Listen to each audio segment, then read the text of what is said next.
kabajamootaa fi jaallatamootaa maatiiwwan waaqayyoo akkam yoo nageessanii akkamiin turtanii guyyaa har'aan kan nu ga'e waaqni keenya galanni ulfini teessoo isaa aariyaam irratti isaaf haa ta'u.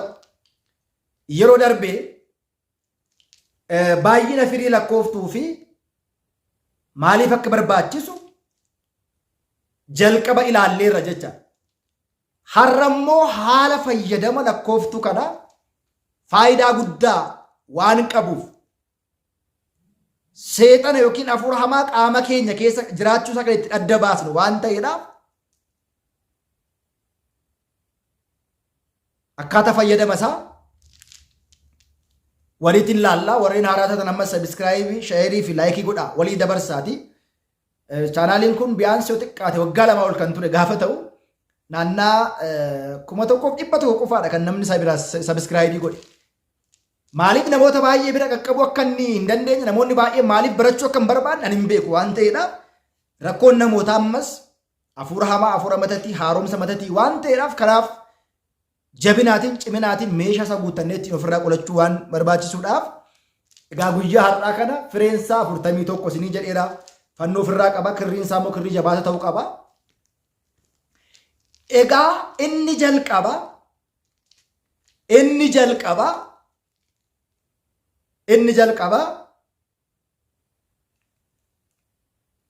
yeroo kam fayyadamnaadha. Yeroo kam fayyadamnaa moqxoraa yookiin immoo lakkooftuu yeroo kami kan fayyadamnu? Halkan immoo guyyaadha moo yeroo kadhannaati moo yeroo kadhannaati ala? Jalqaba hin kadhannaa godhannaa bakka kadhannaa qopheeffannee itti aansine hin sagannaa bakka sagadaa qopheeffannee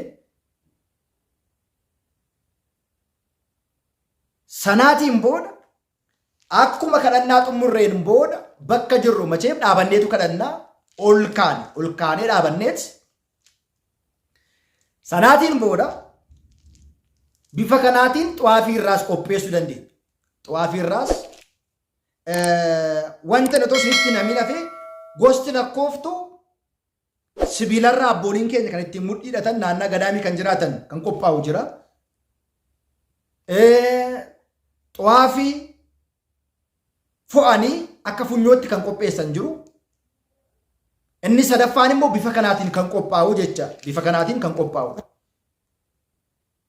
Keessumaa inni sibiila abbooliin keenya gammoojjii keessa jiraatan kawaalaa yookiin immoo gadaamitti galanii jiraatan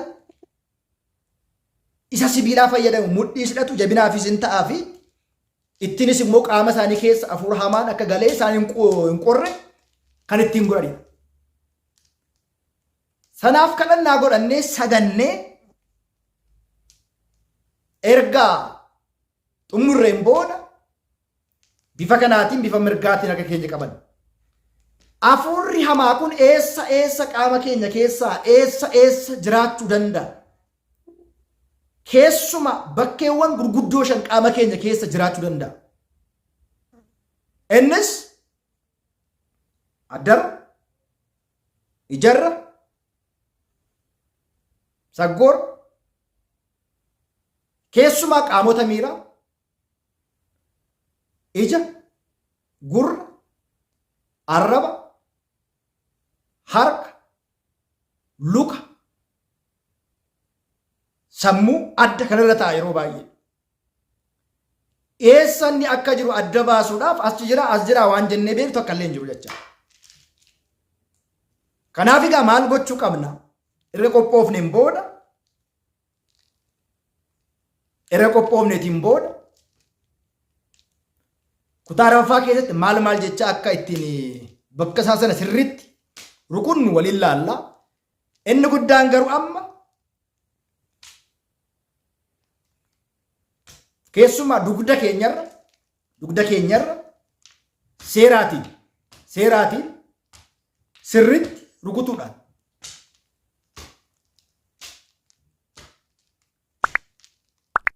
mataas fakkeenyaatiif. Inni biraan immoo hafuuronni salaabii kan qarshii nama saaman yoo jiraatan barruu kana keessa seeraatiin sirriitti biraan immoo faana luka keenya jala seeraatiin luka keenya lachan morma gubbaa dugda kaleewwan lachanirra as immoo sarbaa jala seeraatiin sarbaa keenya jala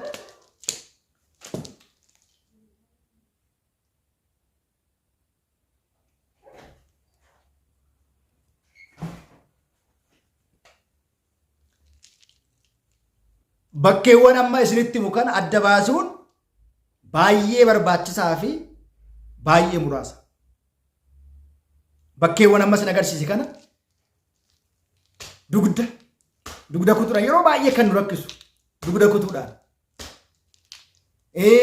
sammuu namaarra morma gubbaarra baay'isanii gateetti lammanirra sarbaa lammanirra jala keessa faana barruu jalaa jala barruu harkaa keessa isaan kana hunduma seeraatiin gaafa sin rukuttan gaafa sin seeraatiin bisheessitanii rukuttan tolchitanii rukuttan mallattoo mataa isaa ta'e ni qaba jecha mallattoo mataa isaa ta'e ni qaba. Sanaan booda maal gootu maal jecha ammoo rukuchuu qabdu.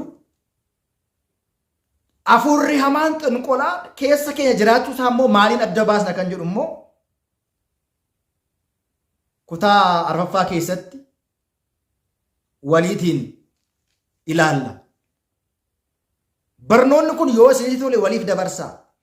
Kutaa tokkoffaa keessatti sabiskiraayibiin isaa meeqa ture? Kutaa lammaffaa keessatti sabiskiraayibiin isaa meeqa ture? Sadaffaa keessa sabiskiraayibiin isaa meeqa ture? Arfaffaa keessa sabiskiraayibiin isaa meeqa ture? Kutaa itti aanutti immoo ammam dabalaa jira. Fedhii namaa maal fakkaata? Namoota meeqa targe kan jedhu viyuu salaalleetu barnoota kanaaf kan kana fakkaatan baay'ee murteessaa barbaachisaa ta'e kana bara itti dabtaroonni xonqaayoonni warri muran warri morchiisan baay'atan kana keessatti ogummaadhaan jiraachuun barbaachisaa ta'a malee kanan ta'u taanaan jireenyi keenya rakkoo keessa dhiphina keessa jeequmsa keessa kufaati keessa waan galuudhaaf ammumaa qabnee qophii kana eegaluu qabnaa. Har'a oolee otoo hin buliin har'uma of beekne ani fayyaadhaan qulqulluu kan jedhu kanaan boodadha. Kana biratti sababa dhiqachuun jira. Kana biratti immoo fooniif dhiiga gooftaa fudhachuun jira. Tooftaa baay'ee jira hafuura hamaa mo'achuudhaa fi hojii isaa hambisuudhaaf. Yoo kanan ta'u ta'e keessi keenya hafuurri baay'achaa nu mo'achaa dhibee baay'isaa rakkoo baay'isaa dhiphina baay'isaa dabarsee du'aaf nu kenna jecha. Yoo kanan ta'u ta'e jireenyi keenya rakkoo keessa gala.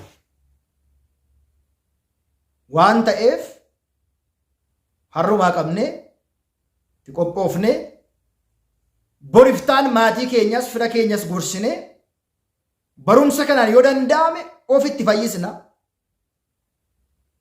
Erga of fayyinee kana of bira dabarree immoo maatii keenya itti fayyisna, fira keenya itti fayyisna, lammii keenya itti fayyisna. Isaan kanan ta'u taanaan mooruu hin dhiisanii, morsiisuu hin dhiisanii, xoloqqoluu hin dhiisanii, xoloqqolsiisuu hin dhiisanii. Jarri kun hojii isaanii waan ta'eedhaaf. Homti isaan dhaabuu danda'u tokkollee hin jiru waan ta'eef. Isaan abbaa isaanii daabiloos irraa waan ta'eedhaaf. Abbaan isaanii daabiloos lubbuu baasaadha akkuma jedhu Wangeela Yohaannis boqonnaa 8:43 irratti. Isin abbaa keessan daabiloos irraa jedha Wangeela Yohaannis boqonnaa 8:43 irratti. Abbaan keessan akkuma kan lubbuu baasaadha. Soba dubbata abbaa sobaati. Sobas immoo gaafa dubbatu ofiisaarraa ofiisaatii uumee dubbata. Dhugaan isa keessa hin jiru akkuma jedhe daabiloos irras dhiiga dhangalaasa, lafee cabsa, jireenya nama balleessa, dhala nama balleessa. Nama maceensa jechaadha, nama maseensa jechaadha. Kanaaf kanatti qophoofnee barnoota keenya barachuu akka qabnu, barnoota keenya hordofuu akka qabnu, dhaggeeffachuu akka qabnu asumaa qabeetan isinitti himaa kutaan arfaffaa barnoota biraatiin mallattoo hafuurri hamaa nu kee jiraachuu ittiin agarsiisu yookiin immoo kan inni agarsiisu maal fa'aa akka ta'e kana yoo goone kan biraa immoo kana biratti maal dabalannee mo'achuu dandeenya kan jedhu kutaa itti aanu keessatti waliin ni ilaalla. Waaqayyo hunda keenya duukaa haa ta'u. Hafuura hamaa, hafuura jinnii, hafuura mataa xunqulaa isinirraatii haa qabu. Waaqayyo isin haa eebbisu waan dhageeffataniif galatooma. Waliif dabarsaa ammas barnoota kana kutaa arfaffaatii wal agarraa nagaan naa tura. Waaqayyo isin faana haa ta'u.